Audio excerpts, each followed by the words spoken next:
Morning बच्चों। आज हम लोग बात करेंगे डॉट प्रोडक्ट या स्क्वायर प्रोडक्ट, जो कि क्लास 11th और 12th दोनों में। क्लास 11th में जो पढ़िएगा तो फिजिक्स में पढ़िएगा और 12th में पढ़िएगा तो उसी को मैथ में पढ़िएगा। तो हम लोग विशेष फोकस करेंगे मैथमेटिक्स फॉर्म पे, ठीक है ना। ये टॉपिक जो रहेगा आपका केवल मैथमेटिक्स व्यू से रहेगा, ठीक है। इस डॉट प्रोडक्ट को समझने से पहले आप लोग जो सबसे पहले मैंने बताया है एक वेक्टर अलजेब्रा करके वीडियो, ठीक है ना। उस वीडियो को जरूर देख लीजिएगा, क्योंकि उसमें मैंने सारा वेक्टर का जो कॉन्सेप्ट होता है, बेसिक कॉन्सेप्ट जो बच्चे को नॉलेज होना चाहिए, वो मैंने उसमें सब कुछ बता दिया है। यूनिट वेक्टर निकालना, आपका मैग्नीट्यूड निकालना, पोजीशन वेक्टर निकालना, ये सारा तमाम बात वहां पे मैंने समझा दिया। वेक्टर क्या होता है, स्केलर क्या होता है, तो उसको आप लोग जरूर देख लीजिए। हम लोग इस वीडियो में बात करेंगे डॉट प्रोडक्ट पे। इसके बाद वाला जो वीडियो बनेगा वो बनेगा क्रॉस प्रोडक्ट पे। वो जो बेसिक अलजेब्रा है उसका जो लिंक है वो डिस्क्रिप्शन बॉक्स में दिया हुआ है, उससे आप लोग जरूर देख लें, ठीक है। तो आइए बात करते हैं डॉट प्रोडक्ट। डॉट प्रोडक्ट क्या होता है, ठीक है ना। डॉट प्रोडक्ट जो है आपका मैथ में जो है ना, वो एक्सरसाइज होगा 10.3 डॉट प्रोडक्ट के लिए। तो पहले हम लोग इसमें थ्योरी देख लेते हैं और फिर अगला वीडियो में बनाऊंगा जिसमें हम लोग क्वेश्चन देखेंगे अलजेब्रा का, सॉरी डॉट प्रोडक्ट का, कि क्वेश्चन उसमें क्या क्या है। तो डॉट प्रोडक्ट को समझने से पहले हम लोग बात करते पहले एक मैंने लिखा है अरिथमेटिक, यहाँ पे लिखा है अलजेब्रा, यहाँ पे लिखा है वेक्टर। आप अरिथमेटिक और अलजेब्रा क्लास 10th में पढ़ चुके हो, अरिथमेटिक भी पढ़े हो, अलजेब्रा भी पढ़े हो। लेकिन क्लास 11th और 12th में हम लोग क्या पढ़ना है, वेक्टर। मैं आपको थोड़ा सा समझाना चाहता हूँ कि उसका मतलब क्या होता है, ठीक है। जैसे मान लीजिए यहाँ मैंने लिखा 2 3 या 5 कुछ भी बोले सर 23 लिखा हुआ है। अलजेब्रा में इसे लिखेंगे ए बी, ठीक है, बोले ए गुना बी। लेकिन अगर वेक्टर में आप लिखते हो वेक्टर ए और वेक्टर बी, ठीक है, इसका कोई मतलब नहीं है, दैट इज मीनिंगलेस। ये क्या होगा आपका, मीनिंगलेस होगा। क्या होगा, मीनिंगलेस। इसका कोई मतलब ही नहीं है, अर्थहीन है, वेक्टर में इसका कोई मतलब नहीं है, ठीक है। अब फिर आप लिखते हो यहाँ पे 2 क्रॉस 3, 2 इंटू 3 इसको बोलेंगे। फिर अगर अलजेब्रा में लिखेंगे तो ए गुना बी, यानी ए इंटू बी। उसी को जब वेक्टर में लिखेंगे तो vector A cross vector B, इसे हम लोग बोलते हैं क्रॉस प्रोडक्ट। क्या बोलते हैं, क्रॉस प्रोडक्ट, ठीक है। फिर आगे बात करते हैं, अगर मान लीजिए मैं लिखता हूं 2 इंटू 3, ये भी मल्टीप्लाई का सिंबल होता है अलजेब्रा में, ठीक है ना। सॉरी अरिथमेटिक में, अलजेब्रा में लिखेंगे तो ए इंटू बी, ठीक है। और जब उसी को वेक्टर लिखेंगे तो vector A dot vector B, ठीक है। इसे हम लोग क्या बोलते हैं, डॉट प्रोडक्ट। इसी को हम क्या बोलते हैं, स्केलर प्रोडक्ट, इसको बोलते हैं वेक्टर प्रोडक्ट, ठीक है। तो यहाँ पे मैं समझाना आप लोग ये चाहता हूं कि अलजेब्रा में जब 2 3 लिखते हैं तो उसका मतलब होता है 23, ठीक है ना। सॉरी अरिथमेटिक में, अलजेब्रा में ए इंटू बी, मतलब ए गुना बी है। लेकिन अगर उसी को वेक्टर में आप लिखोगे वेक्टर ए वेक्टर बी, इसका कोई मतलब नहीं है, दैट इज मीनिंगलेस। उसका कोई अर्थ ही नहीं है, इसका कोई मकसद नहीं है इसमें। वेक्टर में दो बात होता है, एक क्रॉस गुना करते हैं, एक क्या करते हैं, डॉट गुना करते हैं। क्रॉस प्रोडक्ट को बोलते हैं वेक्टर प्रोडक्ट और डॉट प्रोडक्ट क्या बोलते हैं, स्केलर प्रोडक्ट। इतना समझ में आ रहा है ना। तो इसी को हम लोग को देखना है, ठीक है ना। अलजेब्रा में देख रहे थे इंटू बी, सब एक के बात है, तीनों क्या है, एक की बात है, इसमें कोई अंतर नहीं, सेम। ये सब क्या है, सब का मतलब ए गुना बी है। लेकिन यहाँ पे क्या अरिथमेटिक में अलग है, 2 3 मतलब 23 हो गया, ए गुना बी, और 2 इंटू 3 सबका मतलब कितना होगा, 6 आएगा, ठीक है। ये डिफरेंट है। तो ये सब हम लोग पढ़ चुके हैं पहले ही, हम लोग को डिस्कस इस पे करना है, वेक्टर पे। इतना समझ में आ रहा है ना, कोई दिक्कत, इसको पहले लिख लीजिए आप लोग। अब हम लोग देखते हैं सिलेबस। देखिए तो क्लास 12th में जो सिलेबस है मैथ का, है ना, वो यही है।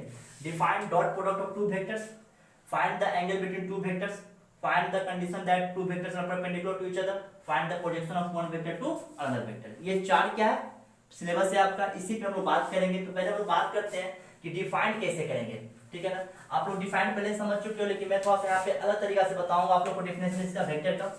तो पहले बात करते हैं हम लोग, जैसे मान लीजिए कि दो वेक्टर है, क्या है, दो वेक्टर है, ध्यान से देखेंगे आप लोग। दो वेक्टर है, इस पे वेक्टर ए है और इस पे क्या है, इस लाइन पे वेक्टर बी है। दोनों का इनिशियल पॉइंट ओ है, यहाँ पे ए, यहाँ पे लेते हैं बी, ठीक है। और दोनों के बीच का एंगल कितना है, थीटा, ठीक है। तो यहाँ पे क्या होता है आपका, अगर vector A dot vector B निकालते हैं अगर हम लोग, है ना, तो क्या होता है, magnitude of vector A into magnitude of vector B into क्या होता है, कॉस थीटा। यानी वेक्टर ए डॉट वेक्टर क्या होता है, magnitude of vector A magnitude of vector B into cos theta. इसको हम लोग बोलते हैं मैग्नीट्यूड ऑफ वेक्टर ए, इसे हम लोग बोलते हैं मैग्नीट्यूड ऑफ वेक्टर बी। और थीटा क्या है आपका? Angle between vector A and vector B.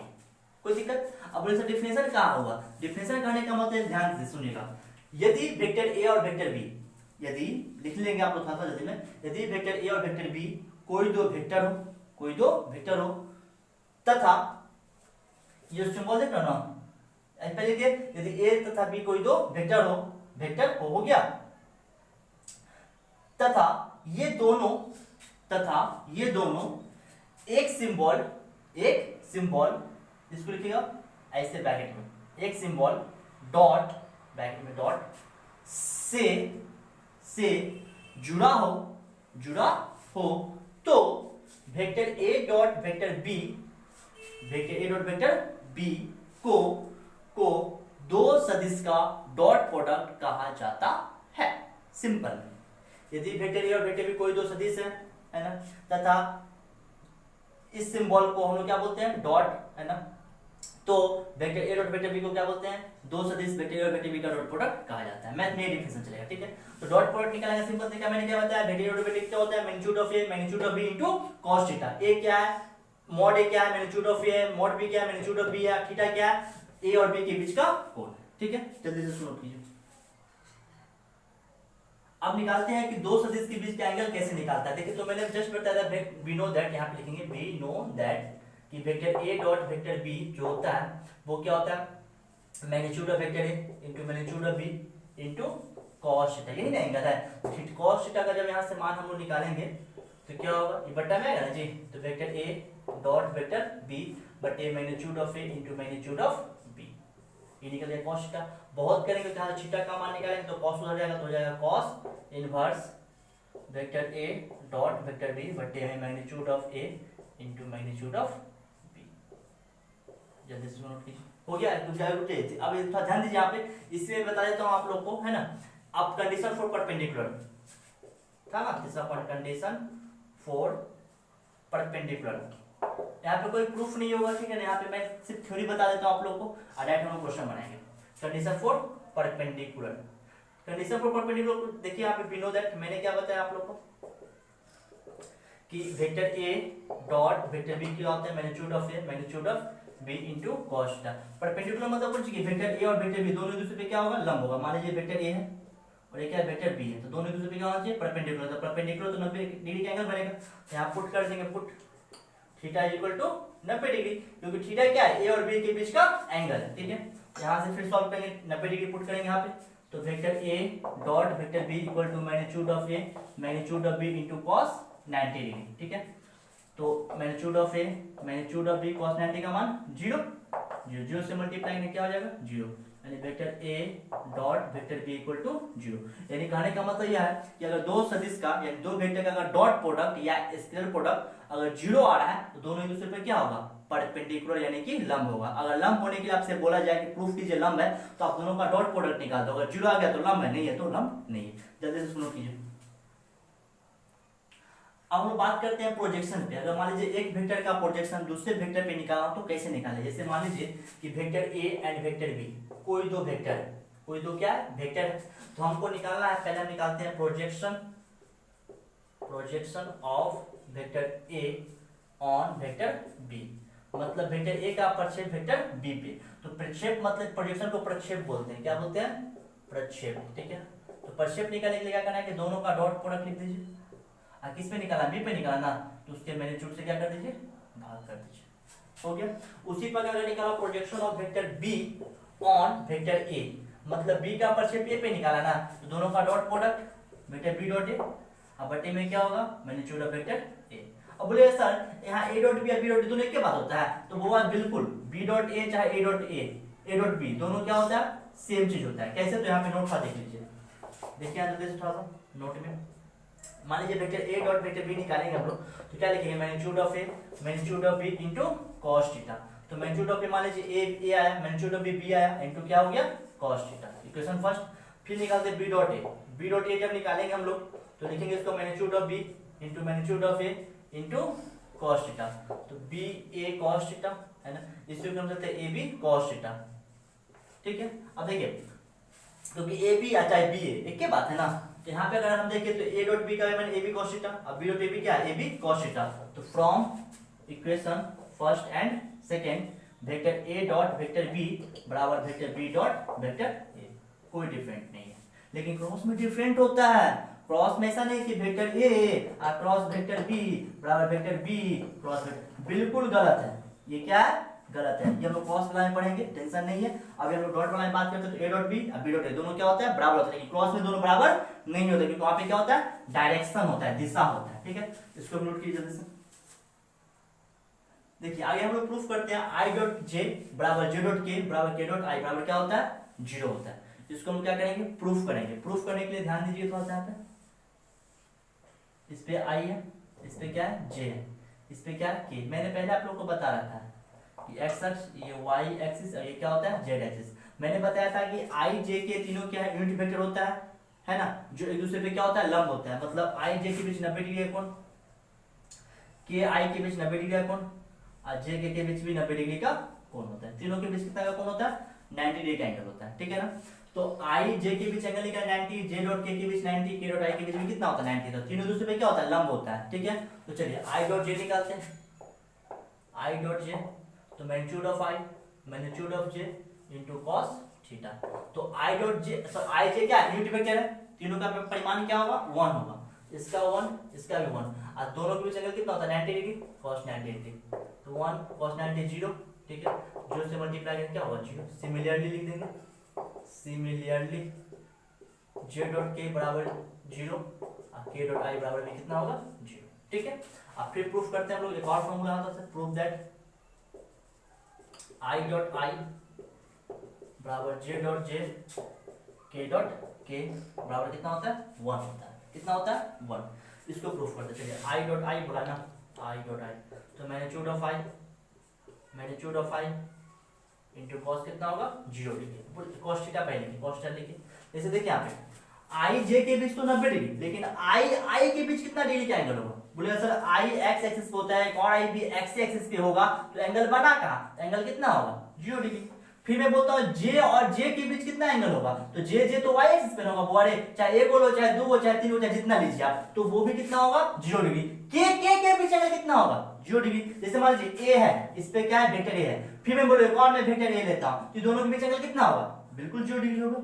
अगर इसके मान लीजिए बी होता तो अभी क्या होता ए और बी के बीच एंगल 0 होता, लेकिन अगर वही बी ऐसे होता तो मान लेते कुछ थीटा डिग्री, ठीक है। मतलब कहने का मतलब यह है मेरा कि दो अगर सेम वेक्टर है तो उसके बीच का एंगल हमेशा कितना होता है 0 डिग्री। तो चलिए 1 इसका मैग्नीट्यूड 1 और cos कितना होगा 0 डिग्री, तो 1 cos 0 1 होता है, यानी 1। सिमिलरली j डॉट j भी 1 और k डॉट k भी कितना होगा 1। जल्दी से नोट कीजिए। देखिए अब जितना बात मैंने आप लोगों को बताया उसके लिए मैं एक क्वेश्चन लेता हूँ। क्वेश्चन मतलब ये है, ये थ्योरी है, ठीक है ना। मैंने क्या लिया है वेक्टर ए बराबर मान लिया a1i b1j c1 किया, b बराबर क्या है a2i + b2j + c2k। तो आपको क्या बोला है कि a डॉट b का मान बताइए, दोनों के बीच का एंगल बताइए, परपेंडिकुलर का कंडीशन है वो बताइए और प्रोजेक्शन बताइए, a का प्रोजेक्शन b पे, ठीक है ना। तो पहले हम निकालते हैं a डॉट b। ध्यान से देखिएगा vector a dot vector b, a का मान क्या है a1i + b1j, ठीक है, + c1k dot a2i + b2j + c2k। तो एक बार क्या करेंगे a1 से सबको गुणा करेंगे, फिर b1 से फिर c1 से, फटाफट कीजिए सब तेजी में। तो a1 a2 i dot i + a1 b2 i dot j + a1 c2 i dot k plus फिर b1 से b1 a2 j dot i, ठीक है, plus b1 b2 j dot j plus b1 c2 बेटा j dot k plus c1 a2 k dot i plus c1 b2 बेटा k dot j plus c1 c2 k dot k। Okay, अब देखिए i dot i कितना होता है 1 a1 into a2 into 1। अब देखिए I dot J क्या होगा 0, इसको मल्टीप्लाई करें तो क्या हो जाएगा 0, फिर आई डॉट के क्या होता है 0, तो इसको मल्टीप्लाई करें तो ये भी क्या हो जाएगा 0, फिर b1 a2 j dot i 0 होता है, ये भी 0। देखिए फिर b1 b2 बचेगा यहाँ पर, क्योंकि 0 डिजिट कितना होता है 1 होता है, तो 1 अभी जस्ट मैंने प्रूफ किया। फिर देखिए 0 के क्या होता है 0, इसको जब मल्टीप्लाई करेंगे 0 से तो ये भी 0, फिर ये भी 0, फिर ये भी 0, और की रूट कितना होता है 1 होता है, C1 C2 into 1। तो यहाँ बचा क्या A1 A2 plus B1 B2 plus C1 C2। बोले इसका मतलब क्या हुआ था, मतलब समझिए थोड़ा ध्यान से। देखिए मतलब क्या है A1 A2, देखिए I के साथ मल्टीप्लाई करना है, J के साथ मल्टीप्लाई करना है, K के साथ मल्टीप्लाई करना है, ये ना मतलब है। तो एकदम इजी है, बस क्या करना I वाला I के साथ मल्टीप्लाई होगा, J वाला J के साथ, K वाला K के साथ, बस हो गया। फिर देखिए यहाँ पे दूसरा में क्या एंगल बिटवीन वेक्टर A। अब देखिए दूसरा में क्या पूछा एंगल बिटवीन वेक्टर A और वेक्टर B, ठीक है ना। तो एंगल बराबर मैंने बताया था we know that cos theta जो होता है vector A dot vector B बटे magnitude of A into magnitude of B, ये ना होता है। तो A डॉट B का मान तो मैंने पहले ही निकाला है A1 A2 plus B1 B2 plus C1 C2। अब बटे मैग्नीट्यूड ऑफ A निकालेंगे तो इसका मॉड निकलेगा ना। तो मॉड निकालने का तरीका मैंने पहले ही बता रखा है, वीडियो मैंने बोला है पहले से डाल रखा है, उसको एक बार जरूर देख लीजिए, बहुत इजी समझ में आएगा। B1 square plus C1 square into फिर इसका निकालेंगे तो A2 square plus B2 square plus C2 square. फिर आगे क्या है आपका तीसरा में क्या है कंडीशन फॉर परपेंडिकुलर। तो कंडीशन मैंने बताया था क्या we know that vector A dot vector B equal to magnitude of A magnitude of B into cos theta मैंने बता रखा है, लेकिन मैं थोड़ा सा निकाल देता हूं यहाँ पे पुट थीटा इक्वल टू π/2। तो vector A dot vector B निकलेगा तो magnitude of A magnitude of B into cos 90 degree. cos 90 कितना होता है 0, 0 से मल्टीप्लाई करेंगे यानी A डॉट B का मान क्या आना चाहिए 0। A डॉट B का मान यहाँ पे मैंने पहले निकाल रखा है, यानी A1 A2 plus B1 B2 plus C1 C2 बराबर क्या आना चाहिए 0। अगर 0 आ रहा है डॉट प्रोडक्ट तो वो क्या हो जाएगा परपेंडिकुलर होगा। चौथा में आपका प्रोजेक्शन किसका निकालना है A का किस पे B पे, projection of vector A on vector B। तो क्या होगा मैंने बताया था दोनों का डॉट प्रोडक्ट, और जिस पे निकालना हो उसका मैग्नीट्यूड से उसको डिवाइड कीजिए। A डॉट B का मान A1 A2 plus B1 B2 plus C1 C2, अब बट्टे में उसका मैग्नीट्यूड से भाग कीजिएगा B के मैग्नीट्यूड से, A2 का स्क्वायर प्लस B2 का स्क्वायर प्लस C2 का स्क्वायर। जल्दी से इसको नोट कीजिए फास्ट में। देखिए अब हम लोग क्या करते हैं एक क्वेश्चन बना लेते हैं इस पे, ठीक है ना।